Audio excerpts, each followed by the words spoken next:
Injectors మార్చిన తర్వాత కూడా డోజర్ స్టార్ట్ కావడం లేదు. మనకి ఎక్స్పర్ట్ హెల్ప్ కావాలి. నేను సైట్ లొకేషన్ రీచ్ అయ్యాను. కస్టమర్తో మాట్లాడి డోజర్ ప్రాబ్లం తెలుసుకోవాలి. మేము ఇంజెక్టర్స్ మార్చిన తర్వాత కూడా స్టార్ట్ కావడం లేదు. ఫాల్ట్ కోడ్స్ వస్తున్నాయి. మొదటగా ఒక 2 ఇన్స్పెక్షన్ చేసి బ్యాటరీ వోల్టేజ్ చెక్ చేద్దాం. బ్యాటరీ వోల్టేజ్ ఓకే ఉంది.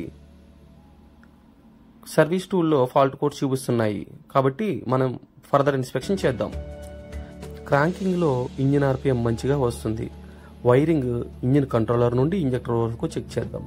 వైరింగ్ ఓకే ఉంది. ఇంజెక్టర్లు స్వాప్ చేసి చెక్ చేద్దాం.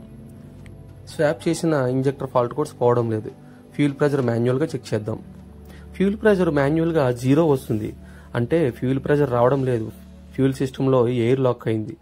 ఎయిర్ రిమూవ్ చేద్దాం. ఎయిర్ రిమూవ్ చేసిన తర్వాత ఫ్యూల్ ప్రెజర్ బిల్డప్ అవుతుంది. ఫ్యూల్ ప్రెజర్ బిల్డప్ అయ్యింది. ఇంజిన్ స్టార్ట్ చేద్దాం. స్టార్ట్ అయింది. ఓకే.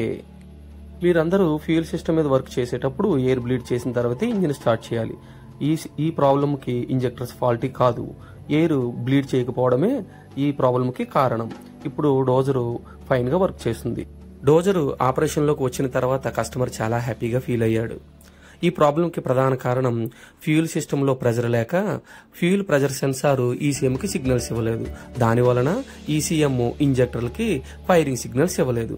ఇంజెక్టర్స్కి ఫైరింగ్ సిగ్నల్స్ రాలేదు కనుక ఇంజెక్టర్ ఫాల్ట్ కోడ్స్ క్లియర్ కాలేదు.